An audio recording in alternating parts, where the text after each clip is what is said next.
बच्चों नमस्कार। मैं मधु पुकसाल, GGIC राजपुर रोड। विभिन्न तत्वों को उनके रासायनिक गुणों के और भौतिक गुणों के आधार पर विभिन्न वर्गों में बांटा गया है, जिसमें कुछ धातुएं हैं और कुछ अधातुएं हैं, साथ ही कुछ उप धातुएं भी हैं। आज हम जो चैप्टर पढ़ेंगे वो है धातु तथा अधातु, मेटल्स एंड नॉन मेटल्स। इसमें भी हम आज जो डिस्कस करेंगे, जिसके बारे में हम विस्तृत पढ़ेंगे, वो है धातुएं। धातुएं वे तत्व हैं जिनमें से ऊष्मा प्रवाहित होती है, विद्युत का संचालन होता है, जो आघातवर्धे होते हैं और तन्य होते हैं। जिन तत्वों में ये गुण पाए जाते हैं, ये चारों गुण कौन कौन से? ऊष्मा का प्रवाह, विद्युत का प्रवाह, अर्ध तन्यता और आघातवर्ध्यता। ये चारों गुण जिसमें पाए जाते हैं उसे हम मेटल की श्रेणी में या धातु की श्रेणी में रखते हैं। अब किसी भी तत्व की पहचान या उनको वर्गीकृत करते समय दो तरह के जो गुण हैं वो हमें देखने होते हैं। एक होते हैं भौतिक गुण और दूसरे होते हैं रासायनिक गुण। भौतिक गुण वे गुण होते हैं जो हमें बाहर से दिखाई देते हैं, जैसे किसी चीज का शाइन करना, जो बाहर से दिख रहा है कि ये चमकदार वस्तु है। कोई छूने से कैसी लग रही है? कठोर लग रही है, तो हमें पता चल रहा है। मुलायम है तो मुलायम पता चल रही है। उस पर यदि हम किसी चीज से ठोक रहे पीट रहे हैं तो उसकी चद्दरें बन रही हैं, पतली में बन जा रही है, उसमें से विद्युत प्रवाहित हो रही है, ऊष्मा का उसमें से प्रवाह हो रहा है। उसको जब हम किसी चीज से ठोक रहे हैं, बजा रहे हैं, तो उसमें ध्वनि उत्पन्न हो रही है। ये सब चीजें क्या है? हमें बाहर से दिखाई दे रही हैं। तो इस तरह के जो गुण हैं इन्हें हम कहते हैं भौतिक गुण, जो कि हमें बाहर से ही दिखाई देते हैं। जबकि जिन गुणों में किसी रासायनिक अभिक्रिया के द्वारा जिन गुणों को हम देख पाते हैं वो गुण कहलाते हैं रासायनिक गुण। तो आज हम पढ़ेंगे धातुओं के भौतिक गुण। धातुओं का जो पहला भौतिक गुण है वो ये है कि ये चमकदार होती हैं। अधिकतर सभी धातुएं चमकदार होती हैं। इसमें हर एक जो चीज है उसमें कोई ना कोई अपवाद हो सकता है, किंतु जनरल जो इनके भौतिक गुण हैं उनमें पहला गुण है धातुएं चमकदार होती हैं, शाइनी होती हैं। दूसरा जो गुण है, धातुएं सामान्यतः कठोर होती हैं। इनकी प्रकृति, धातुओं की प्रकृति जो होती है वो कैसी होती है? कठोर होती हैं। किंतु इसमें अपवाद हैं। सोडियम और पोटेशियम जो धातुएं हैं वो मुलायम होती हैं, कोमल होती हैं। सोडियम को हम चाकू से भी काट सकते हैं, वो इतनी सॉफ्ट होती है सोडियम धातु कि उसे हम चाकू से भी काट सकते हैं। तो ये इस भौतिक गुण का एक अपवाद है, सोडियम और पोटेशियम। तीसरा जो भौतिक गुण है धातुओं का वो आघातवर्धे होती हैं। जब इन पर किसी चीज से, हथौड़े से ठोका जाता है, पीटा जाता है जब इसे, तो इसकी पतली चादरें बन जाती हैं। जैसे कि आपने देखा होगा कि टीन शेड जो हमारी छतों पर लगे होते हैं वो किसका उदाहरण है? आयरन की आघातवर्ध्यता का। जब लोहे को हम पीटते हैं तो उसकी चादरें बन जाती हैं। तो ये इसका तीसरा गुण है। चौथा गुण है तन्यता। धातुओं में तन्यता का गुण पाया जाता है, अर्थात जब इन्हें गलाकर पिघलाया जाता है तो इन्हें खींचा जाता है तो ये तार का रूप ले लेती हैं। जैसे जिसका एग्जाम्पल आपने देखा होगा कि हमारे घरों में जो वायरिंग होती है, बिजली की जो वायरिंग होती है, उसके अंदर जो तार होता है वो किसका बना होता है? कॉपर का बना होता है। तो कॉपर भी एक धातु है और उसके तार बन जाते हैं। उसी प्रकार एल्यूमिनियम के तार भी बनाए जा सकते हैं। तो आपने देखा कि धातुओं का एक गुण क्या होता है, तन्यता भी है। तो पांचवा जो गुण है वो है भौतिक, विद्युत की सुचालक होती है। पांचवा जो भौतिक गुण है धातुओं का वो है कि धातुएं विद्युत की सुचालक होती है, इसमें से विद्युत आसानी से प्रवाहित हो जाती है। छठा गुण है ये ऊष्मा की सुचालक होती है, इसमें से ऊष्मा भी प्रवाहित होती है। जैसे कि आपने देखा होगा कि जब आप देखते हैं कि घर में हम रोटी बनाते हैं तो तवे का यूज करते हैं, तो तवे में हैंडल किसका लगा होता है, लकड़ी का लगा होता है। वो इसलिए लगाया जाता है कि लकड़ी क्या है, कुचालक है, ऊष्मा की कुचालक है, जबकि लोहा क्या है, ऊष्मा का सुचालक है। तो जब तवा गर्म होता है तो उसका हैंडल भी गर्म हो जाता है, और अगर हम उसे पकड़ेंगे तो हमारा हाथ जल जाएगा। इसलिए उस पर किसका, लकड़ी का या प्लास्टिक के हैंडल लगाए जाते हैं, जो कि क्या है, विद्युत के, लकड़ी और प्लास्टिक जो है वो विद्युत की कुचालक हैं, इसलिए उन पर हैंडल लगाया जाता है। तो ये आप जान गए कि धातुएं जो होती हैं वो ऊष्मा की सुचालक होती हैं, विद्युत की सुचालक होती हैं। उसके बाद जो नेक्स्ट गुण है वो है कि धातुएं कमरे के ताप पर ठोस अवस्था में पाई जाती हैं। अधिकतर धातुएं जो हैं वो जब रूम टेम्परेचर पर उनको रखा जाता है तो वो ठोस अवस्था में, सॉलिड अवस्था में पाई जाती हैं। किंतु इसमें भी एक अपवाद है, Hg जो है, पारा, वो कमरे के ताप पर या रूम टेम्परेचर पर द्रव अवस्था में पाया जाता है, जबकि ये भी एक धातु है किंतु ये रूम टेम्परेचर पर द्रव अवस्था में पाया जाता है। ये इसका एक अपवाद है। इसके बाद आठवां जो इनका गुण है ये है उच्च गलनांक तथा क्वथनांक। धातुओं के जो गलनांक और क्वथनांक होते हैं वो उच्च होते हैं। इसके बाद इनका उच्च घनत्व, हाई डेंसिटी, इनकी जो डेंसिटी है वो भी हाई होती है। लेकिन लिथियम, सोडियम और पोटेशियम जो है इनकी डेंसिटी कम पाई जाती है। ये अपवाद है, इनकी डेंसिटी कम पाई जाती है। धातुएं जो हैं जब इन पर किसी चीज से नॉक किया जाता है या किसी चीज से इसको ठोका जाता है तो एक प्रकार की ध्वनि उत्पन्न करते हैं। जैसे कि आपने देखा होगा कि स्कूलों में घंटी लगी होती है, जब हम घंटी पे टन दूसरे उससे मारते हैं तो आवाज आती है। तो इसी तरीके से ये जो धातुएं होती हैं ये क्या करती हैं, ध्वनि उत्पन्न करती हैं। और धातुएं कठोर होती हैं, इनमें कठोरता का गुण पाया जाता है। किंतु लिथियम, सोडियम और पोटेशियम धातुएं जो है वो कोमल अवस्था में पाई जाती हैं।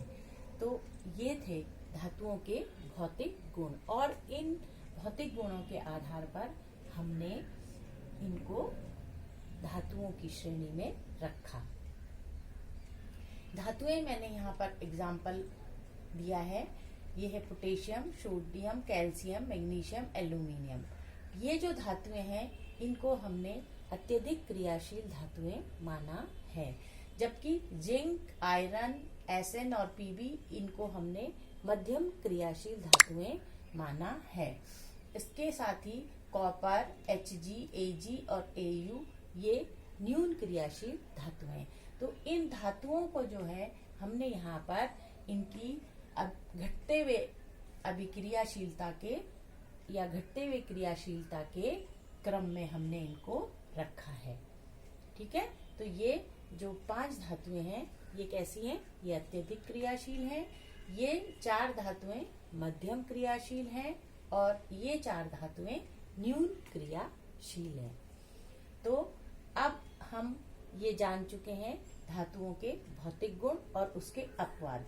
धातुओं के भौतिक गुण के अपवाद, पहला अपवाद तो यहाँ पर है कि धातुएं जो है सामान्यतः कठोर होती हैं, किंतु सोडियम और पोटेशियम जो है वो कैसी होती हैं, मुलायम होती हैं। दूसरा अपवाद कि धातुएं जो है कमरे के टेम्परेचर पर कैसी अवस्था में पाई जाती हैं, ठोस अवस्था में पाई जाती हैं, किंतु पारा जो है Hg जो है वो रूम टेम्परेचर पर द्रव अवस्था में पाया जाता है। अब नेक्स्ट जो हम पढ़ते हैं वो पढ़ते हैं धातुओं के रासायनिक गुणधर्म। अभी हमने पढ़े भौतिक गुणधर्म, अब हम पढ़ेंगे रासायनिक गुणधर्म। रासायनिक गुणधर्मों को हम कैसे जानेंगे? रासायनिक अभिक्रिया के द्वारा ही हम इसके गुणधर्मों को जानते हैं और उसी के आधार पर हम इनको विभिन्न श्रेणियों में विभक्त कर सकते हैं। तो पहला जो है वो है ऑक्सीजन वायु के साथ अभिक्रिया। धातुएं जब भी वायु के साथ अभिक्रिया करती हैं तो वायु में क्योंकि दो चीजें सबसे ज्यादा मात्रा में पाई जाती हैं, ऑक्सीजन और नाइट्रोजन। ऑक्सीजन सबसे अधिक मात्रा में पाई जाती है, इसलिए जब भी वायु की किसी भी रासायनिक तत्व से अभिक्रिया होती है तो वो अभिक्रिया किससे होती है? ऑक्सीजन से ही ज्यादा होती है। तो यहाँ पर जो पहला जो गुण है, जब भी हम किसी धातु की ऑक्सीजन से अभिक्रिया कराते हैं तो हमें धातु का ऑक्साइड, धात्विक ऑक्साइड प्राप्त होता है। जैसे हमने सोडियम 4Na+O2, सोडियम की हमने ऑक्सीजन से अभिक्रिया करवाई तो हमें मिला सोडियम ऑक्साइड 2Na2O। इसकी सोडियम ऑक्साइड जो होता है उसकी प्रकृति क्षारीय होती है। ठीक है, ये सोडियम ऑक्साइड जो है ये इसीलिए बहुत अत्यधिक ज्वलनशील होता है। सोडियम अत्यधिक ज्वलनशील होने के कारण क्या होता है कि इसको खुले में नहीं रखा जाता है, क्योंकि जैसे ही अगर सोडियम को खुले में रखा जाएगा तो वो वायु की ऑक्सीजन लेकर क्या करेगा? आग उत्पन्न कर देगा और जलने लगेगा, जिससे आग लगने का खतरा हो जाएगा। इसलिए चूंकि सोडियम धातु जो है वो अत्यधिक ज्वलनशील है, इसलिए इसको हम खुले में नहीं रखते हैं। हमेशा सोडियम को केरोसिन में डुबाकर रखा जाता है। तो ये एक प्रश्न आपका बन जाता है कि सोडियम को केरोसिन में डुबाकर क्यों रखा जाता है? क्यों रखा जाता है? क्योंकि सोडियम ऑक्साइड जब बनता है तो वो अत्यधिक ज्वलनशील हो जाता है और उससे आग लगने का खतरा होता है। सोडियम क्या करता है? वातावरण की ऑक्सीजन लेकर जलने लगता है। ठीक है, तो ये एक आपके पास इससे क्वेश्चन बन गया। अब इसी तरीके से जब कैल्शियम की ऑक्सीजन से अभिक्रिया कराते हैं तो कैल्शियम ऑक्साइड बन जाता है। मैग्नीशियम की ऑक्सीजन से अभिक्रिया कराते हैं तो मैग्नीशियम ऑक्साइड बन जाता है। ये जो है दोनों धातुएं, कैल्शियम और मैग्नीशियम जो हैं, ये पानी में तैरने लगती हैं। ये कैल्शियम ऑक्साइड जो है और इसका जो हाइड्रोक्साइड जब इसको इसकी फिर पानी से अभिक्रिया कराते हैं तो फिर ये क्या करने लगते हैं? ये तैरने लगते हैं। इसी के साथ जो है कुछ ऑक्साइड जो होते हैं वो उभयधर्मी ऑक्साइड कहलाते हैं। उभयधर्मी ऑक्साइड वे ऑक्साइड होते हैं जिन धातुओं के ऑक्साइड तनु अम्ल और क्षार दोनों से अभिक्रिया करके लवण और जल बनाते हैं, उन्हें हम उभयधर्मी ऑक्साइड कहते हैं। उभयधर्मी ऑक्साइड कौन से हैं? जैसे हमने जब किसी भी धातु की ऑक्सीजन से अभिक्रिया कराई तो क्या मिला हमें? धातु का ऑक्साइड। जैसे एल्यूमिनियम की कराई ऑक्सीजन से तो एल्यूमिनियम ऑक्साइड मिल गया। कैल्शियम की कराई कैल्शियम ऑक्साइड, मैग्नीशियम ऑक्साइड, यहाँ पे सोडियम ऑक्साइड। किंतु कुछ ऑक्साइड्स जो होते हैं वो क्या करते हैं? तनु अम्ल से भी और क्षार से भी, दोनों से अभिक्रिया कर सकते हैं और दोनों से अभिक्रिया करके लवण और जल देते हैं। उन ऑक्साइड्स को हम उभयधर्मी ऑक्साइड कहते हैं। और ये उभयधर्मी ऑक्साइड जो हैं वो एल्यूमिनियम और जिंक के ऑक्साइड जो हैं उन्हें हम उभयधर्मी ऑक्साइड कहते हैं। तो एक और क्वेश्चन छोटा इसमें बना कि उभयधर्मी ऑक्साइड के नाम लिखिए और उनका समीकरण दीजिए। तो आप दे सकते हैं Al2O3 प्लस HCl इजिकल, ये वाला उभयधर्मी ऑक्साइड का आप एग्जाम्पल दे सकते हैं। जैसे Al2O3 plus HCl is equal to 2AlCl3 plus 3H2O और Al2O3 plus 2NaOH is equal to 2NaAlO2 plus H2। इन्होंने यहाँ इसने तनु सल्फ्यूरिक एसिड से अभिक्रिया करी और यहाँ पर इसने सोडियम हाइड्रोक्साइड, जो क्या है, एक क्षार है, उससे अभिक्रिया करी। ये दोनों से अभिक्रिया करके इन्होंने क्या दिया, लवण बनाया और जल दिया। यहाँ पर ये सोडियम एल्यूमिनेट और एल्यूमिनियम क्लोराइड, ये दोनों लवण हैं और साथ में क्या मिला, H2O वाटर मिला। तो ये इसका जो है रासायनिक गुण पहला कि ये ऑक्सीजन के साथ क्या अभिक्रिया करते हैं, फिर क्या करते हैं, ऑक्साइड्स बनाते हैं, और कौन से ऑक्साइड जो हैं वो उभयधर्मी ऑक्साइड हैं, ये आप जान गए होंगे। उसके बाद नेक्स्ट है जल के साथ धातुओं की अभिक्रियाएं। धातुएं जो हैं वो जब वाटर के साथ रिएक्शन करती हैं तो धात्विक ऑक्साइड प्लस हाइड्रोजन देती हैं। और सोडियम और पोटेशियम जो है वो ठंडे जल के साथ तेजी से अभिक्रिया करके अत्यधिक ऊष्मा उत्पन्न करते हैं। मतलब जब सोडियम और पोटेशियम की जब ठंडे जल से अभिक्रिया होती है तो ऊष्मा भी रिलीज होती है। जैसे यहाँ पर है 2Na plus 2H2O is equal to 2NaOH plus H2 plus ऊष्मा। इसी प्रकार 2K plus 2H2O is equal to 2KOH plus H2 plus ऊष्मा। ठीक है, तो सोडियम और पोटेशियम जो है धातुएं हैं, ये ठंडे जल से जब ये अभिक्रिया करती हैं तो क्या देती हैं, ये हाइड्रोक्साइड देती हैं और ऊष्मा भी निकालती हैं। इसी प्रकार कैल्शियम और मैग्नीशियम जो हैं जब ये जल से अभिक्रिया करती हैं तो इनका जब ये जल से अभिक्रिया करती हैं तो ये एक प्रकार का प्रेसिपिटेशन या इनके जो धातुएं हैं कैल्शियम और मैग्नीशियम, ये इसमें तैरने लगती है। ये क्यों तैरने लगती है, इसका कारण है कि हाइड्रोजन जो है वो हल्की होने के कारण सतह पर आ जाती है और इसी कारण जो है ये धातुएं भी सतह पर आ जाती हैं। उसके बाद तीसरा जो गुण है तनु अम्लों के साथ धातुओं की अभिक्रियाएं। धातुएं जब डाइल्यूट एसिड के साथ अभिक्रिया करती हैं तो धातु लवण और हाइड्रोजन देती हैं। जैसे 2Na plus HCl is equal to 2NaCl plus H2, Mg plus 2HCl is equal to MgCl plus H2, MgCl2 plus H2। तो इस प्रकार से ये जो है अभिक्रियाएं, उसी प्रकार एल्यूमिनियम से 2Al plus 6HCl is equal to 2AlCl3 plus 3H2O। किंतु यहाँ पर क्या है, आयरन जो है, सोडियम, मैग्नीशियम, एल्यूमिनियम ये सब तो ये करते हैं, लेकिन आयरन जो है वो कम क्रियाशील है, अतः ये जो है अभिक्रिया कम क्रियाशील होने के कारण ये अभिक्रिया नहीं करता है। उसके बाद चौथा जो है अन्य लवणों से अभिक्रिया।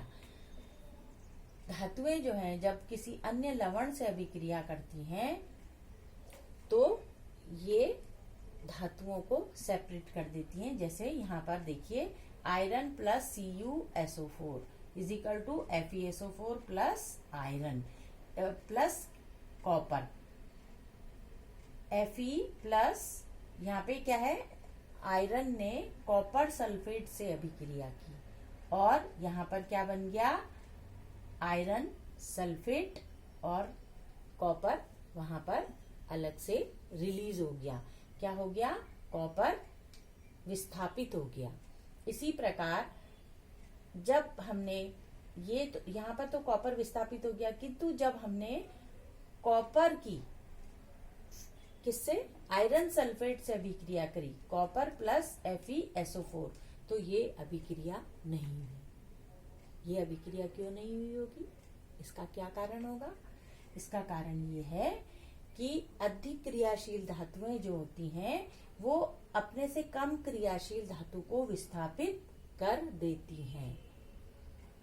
मतलब कि जो अधिक क्रियाशील धातु है वो उसकी अगर अपने से कम क्रियाशील धातु के साथ के सल्फेट या क्लोराइड या जिसके साथ अभिक्रिया होगी तो वो क्या करेंगी?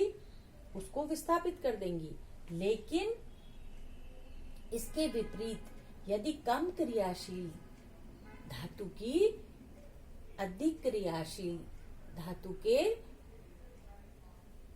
अम्लों के साथ या लवणों के साथ अभिक्रिया होगी, लवणों के साथ अभिक्रिया होगी तो वो विस्थापित नहीं कर पाते हैं। जैसे यहाँ पर हमने देखा कि आयरन यहाँ पे है, ये है मध्यम क्रियाशील, जबकि कॉपर क्या है? न्यून क्रियाशील है।